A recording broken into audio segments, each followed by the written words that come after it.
Nous nous retrouvons du coup en interview d'avant-match avec Hugo Tajan pour ce match entre l'US ACJ2 et la Lire Sportive de Ventoux 2. Donc du coup, Hugo, quelles sont tes impressions et tes ressentis du coup avant ce début de match face à Corny? Écoutez, aujourd'hui on vient avec de l'ambition, on n'a pas de points pour l'instant, donc c'est sûr qu'on n'aura pas de regrets après ce match, on va tout donner et puis voilà, on essaye de ramener au minimum un point pour ramener le premier point à l'équipe B et voilà, la cohésion avant tout et puis voilà. Comme vous avez dit, la cohésion avant tout. Ici, c'est Ventoux. C'est rigolo, c'est rigolo, c'est rigolo. Et du coup, on se retrouve après pour ce début de match et on verra si les sentiments et les ressentis de Hugo Tajan vont se mettre en place sur le terrain. Et en espérant une victoire pour la Lire Sportive de Ventoux.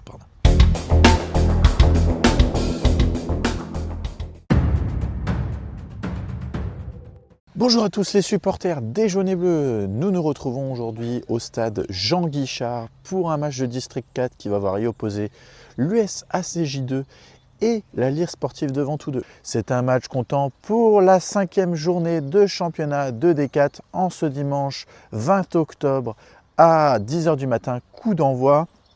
Alors le parcours des deux équipes, pour l'instant la Lire Sportive de Ventoux est dernière au classement avec malheureusement 0 victoire et 0 match nul et cherche du coup ses premiers points aujourd'hui au stade Jean Guichard. Pour Corny, elle est 5e de sa poule avec notamment au dernier match une victoire 4-2 face à Metz Athletic. Alors tout d'abord, on n'oublie pas de lâcher le pouce bleu, de s'abonner et maintenant je vous laisse avec la composition d'équipe. Dans les buts, Sami Kamel, le numéro 1, accompagné en défense centrale du numéro 5, Oleg Rezimski, numéro 4, Clément Alexander, numéro 2, Julien Gaulin, numéro 3, Hugo Tajan, deux milieux défensifs, avec Loïc Valentin, numéro 6, et Zachary, numéro 8, Christian. Sur les côtés de l'attaque, numéro 7, Evan Burlero, Lorik Zachary à gauche, et Maxime Druna en pointe, milieu offensif, Grégoire Thomas. Sur le banc, le numéro 12, Diane Mercier, numéro 13, Timothée Ferry, et numéro 14, Maxime Foubé. La Lire Sportive de Ventoux est entraînée par Stéphane Biogognan et son adjoint Frédéric Lepage. Nous nous retrouvons donc au stade Jean Guichard où les deux équipes s'apprêtent à rentrer sur la pelouse qui est dans un état plutôt correct malgré le temps. La Lire Sportive de Ventoux joue avec son maillot extérieur en jaune et bleu. L'US ACJ2 joue dans ses couleurs traditionnelles en noir. L'arbitre fait tester le ballon au gardien avant de pouvoir rentrer sur la pelouse. C'est parti!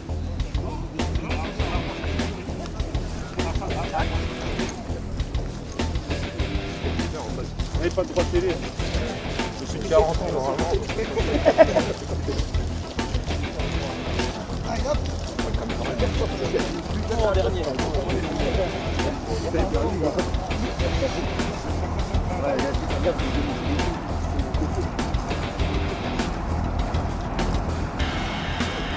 Les deux équipes s'apprêtent à jouer un match intense. L'arbitre du jour, un arbitre bénévole de Ancy Cornijuy. La Lire Sportive de Ventoux souhaite pouvoir prendre ses premiers points. Enfin, ça serait bien. Dans ce groupe F de D4, Corny souhaiterait continuer sur sa lancée, sa victoire 4-2 face à Metz Athletic. La poignée de main officielle, c'est la Lire Sportive de Ventoux face à l'US ACJ, c'est la D4. C'est maintenant au stade Jean Guichard. Le numéro 9 qui lance quelqu'un en profondeur, c'est qui? La frappe et la première parade de Sami Kamel. Et le numéro 9 qui dévisse complètement. Il est pris, attention, il va te lancer le numéro 9 en profondeur. Hugo Tajan au duel, la frappe. Oh là là là là là là, quelle énorme occasion!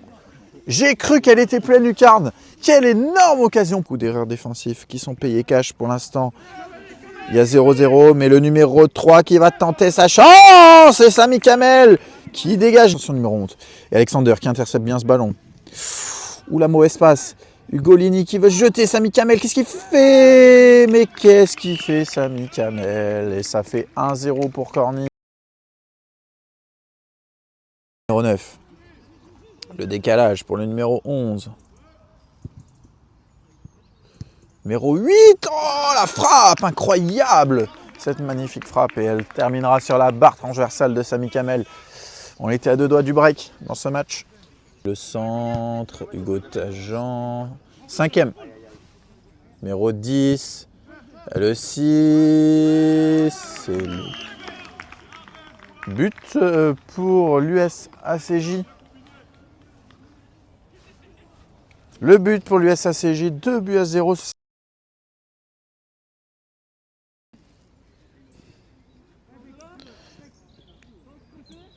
Numéro 6 qui lance en profondeur.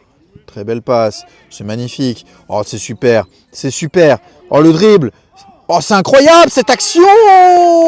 Et elle est finie par le numéro 9 de Corny. Mais quelle action de grande classe. Et 1, et 2, et 3-0.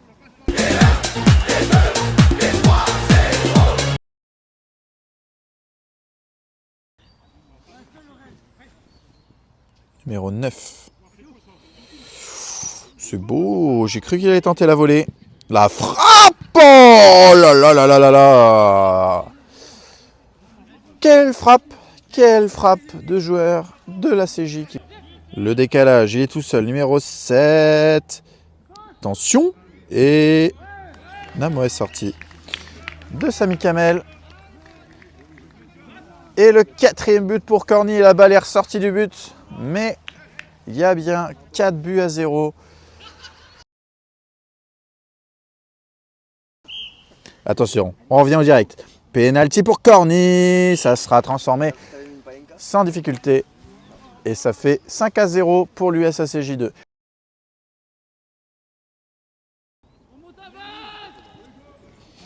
Numéro 11 lance en profondeur. Numéro 11 qui va rentrer dans la surface. Le 9 et l'arrêt de Sami Kamel et le dégagement de Timothée Ferry. Ça joue vite du côté de Corny, le corner. Numéro 9. Numéro 6, la frappe. Oh, et c'est dévié par Clément Alexander contre son camp. Le premier but de la saison de Clément Alexander, mais il sera contre son camp.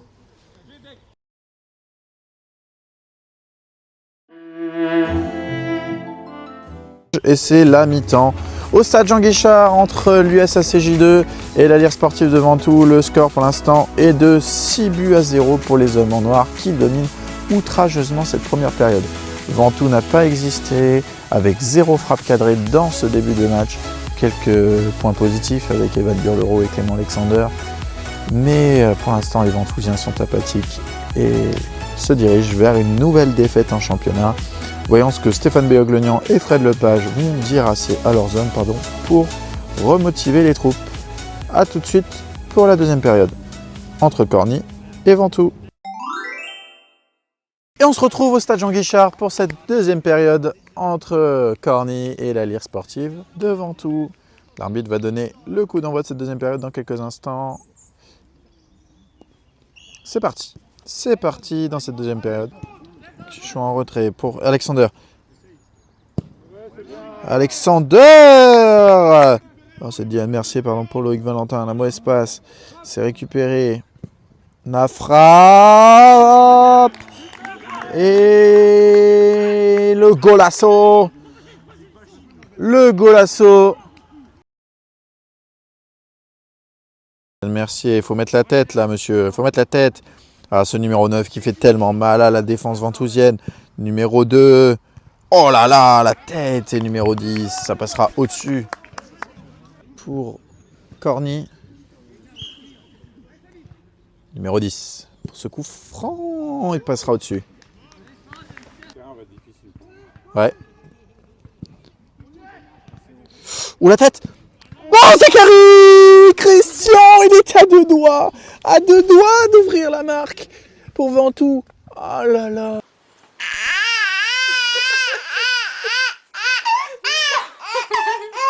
Allez, Burlero, peut-être pour une première frappe. Il donne un... Oui, c'est bien joué. Evan. Oh, penalty. Ouais, il y a faute. Ah non, par contre... Quel scandale cet arbitrage, c'est invraisemblable.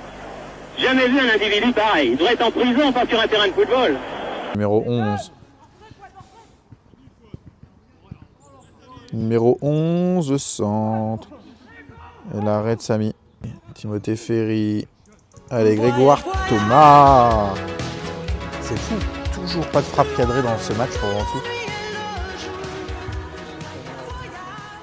Je sais pas. Grégoire Thomas. Allez, Grégoire Thomas, numéro 10. Oh là là. La passe, elle est magnifique. Attention, placement du gardien, elle est incroyable. Oh là là là là, incroyable.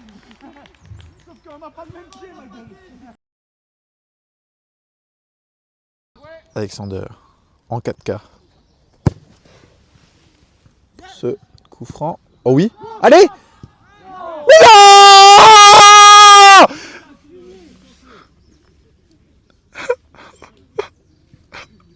Redzimski.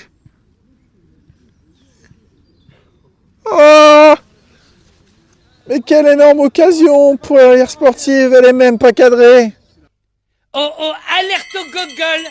Alerte au gogol, les enfants! Il va peut-être tenter quelque chose. Il y a une main. Non. Numéro 2, le poteau. Et c'est donc la fin du match entre l'US Annecy Cornille 2 et la Lire Sportive de Ventoux. Le score est sans appel et la victoire de la CJ 8-0 sur la pelouse du stade Jean Guichard. Les buts ont été marqués à la 13e, 24e, 29e, 34e, 37e sur penalty, 40e contre son camp, 58e et 89e minute de jeu. Au niveau du classement, la Lire Sportive de Ventoux est malheureusement toujours dernière avec 0 points et moins 32 au compteur. Pour son adversaire du jour, l'USACJ, elle reste à la 5e place du classement, mais prend 3 points de plus pour essayer de monter en D4 phase haute. Merci à tous de nous avoir suivis sur les différentes plateformes Facebook, Instagram, TikTok et YouTube. Et maintenant, on vous laisse avec l'interview de fin de match côté ACJ Clément et côté de la Lire Sportive de Ventoux, notre fameux gardien et supporter numéro 1, Samy Kamel. Ciao, bye bye. Alors on se retrouve du coup avec Clément, un joueur de l'US ACJ2 après cette victoire 8-0. Alors Clément, qu'as-tu pensé de la prestation collective de ton équipe aujourd'hui ? En première mi-temps, on a très bien joué. C'est peut-être le premier match qu'on a autant bien joué en première mi-temps. On a mis le rythme qu'il fallait et puis le score était assuré à la mi-temps et puis on a déroulé en deuxième. En deuxième, on a un peu plus concédé des occasions, tout ça, mais c'est normal, on était peut-être un peu plus relâché, mais en tout cas la première mi-temps elle était parfaite de notre part. D'accord, merci. Et qu'as-tu pensé de ta prestation individuelle ? Au début, un peu surpris par votre set, qui courait quand même pas mal vite. Après, on a rectifié un peu le tir et je trouve que dans la globalité, je trouve que j'ai fait un bon match. Après c'est quand même dur qu'on a gagné 8-0 que quelqu'un ne fasse pas un bon match, quoi. C'est sûr, Voilà. merci. Et puis, qu'as-tu pensé de cette équipe de Ventoux ? Solidaire, franchement, vous êtes courageux. Votre 4, le capitaine qui a fini capitaine, là, bien courageux, il en sort. Et votre gardien, il a fait ce qu'il pouvait. Il n'était pas sur le tambour aujourd'hui, mais... C'est ça, il sera sur le tambour cet après-midi pour le match de l'équipe première. Je vous souhaite, un cas, bon match pour l'équipe première et puis on va ramener une victoire pour oui. la première. Merci Clément et bonne saison à toi. Bonne saison à vous. Normalement on ne joue plus. Normalement on se... Alors on se retrouve du coup avec Samy Kamel après malheureusement cette défaite 8-0 de la Lire Sportive face à l'US ACJ2. Alors Samy, qu'as-tu pensé de la prestation collective de ton équipe aujourd'hui ? On va résumer très simple, on a fait une très mauvaise première mi-temps et une meilleure deuxième mi-temps. Voilà, c'est pas plus compliqué que ça. En première mi-temps, on a bien commencé les 10 premières minutes. Et puis après, dès que les premiers buts sont arrivés, c'est toute l'équipe qui... ça peut être une erreur individuelle d'un joueur, mais il y a aussi l'impact qu'on met pas assez, je pense, dans les engagements. Moi-même, à titre personnel, je suis fautif sur le 4e but. Là, voilà, la première mi-temps, c'était... net et sans bavure en faveur d'Annecy Cornille B, qui est une équipe plus forte que nous, ils sont techniquement, voilà. En deuxième mi-temps, forcément il y avait match de gagner déjà pour eux, ils ont peut-être mis un peu moins d'impact, un peu moins d'agressivité, nous plus, mais forcément quand on rentre à la mi-temps avec un tel score, quoi. Malheureusement on n'a pas réussi à marquer et à débloquer le compteur qui reste scotché à 0. Mais voilà, on a fait une meilleure deuxième mi-temps, on va dire, même si on l'a aussi perdu. Voilà. D'accord, et au niveau individuel, qu'est-ce que tu as pensé de ta prestation? Bah pareil, qu'est-ce que je peux dire? Je fais je vais pas dire j'ai fait un bon match, hein, je prends 8-0, je vais pas dire que j'ai fait un bon match. Je suis fautif sur le 4e, je veux capter la balle, j'arrive pas à la capter et derrière ça fait but. Et sinon, il y a 2 fois des balles en profondeur que j'ai réussi à dégager, quelques balles que j'ai réussi à capter. Voilà, mais je suis pas satisfait de ma prestation. D'accord, et pour toi, c'est quoi le déclic pour pouvoir engranger des premiers points pour Ventoux? C'est pas compliqué, Parce qu'aujourd'hui, quand même, 0 frappe cadrée dans ce match. Ouais, c'est ça. Et pourtant, on méritait. On a eu une énorme occasion. Je crois que c'est Christian qui la met au-dessus. Il y a Loric aussi. Il y a un coup franc de Greg. On a l'impression que ouais, le cadre se dérobe à ce fameux but, quoi. Parce qu'entre perdre avec un score nul et vierge, enfin nul pour nous, et perdre en ayant marqué des buts, c'est déjà pas pareil. Et puis le déclic, il faut qu'on soit plus agressif sur le ballon, moi le premier, enfin voilà. Mais ça c'est un mal général qu'on a, je pense, un peu tous. Hein. Je vise personne en particulier, on a tous un manque d'agressivité en première période, et après on prend les buts, et après on est dans la réaction, et en deuxième mi-temps, bizarrement, on fait plus de jeux, on fait plus de choses intéressantes. Et si on arrive à faire ça, et si on rencontre aussi des équipes qui seront pas du niveau d'Annecy Cornibé, parce que pour moi je comprends même pas ce qu'ils foutent en D4, mais enfin bon, ils sont très forts, quoi. Ça passera par une victoire ou un résultat autre qu'une défaite. Ça ferait beaucoup de bien dans les têtes, parce qu'aujourd'hui effectivement la situation de la baie, dès qu'on prend les premiers buts, c'est très compliqué après de revenir. On a des réactions dans le match, on arrive à revenir un peu par épisode, quoi, mais derrière on reprend des buts. C'est c'est psychologique aussi, je pense, le problème. Écoute, merci pour cette interview. Je sais que c'était pas forcément facile. Prochain match de la Lire sportive pour l'équipe B, ce sera face à Ars-sur-Moselle 2. Mais par contre, on est présent sur tous les réseaux de la Lire sportive, Facebook, Instagram, TikTok et YouTube.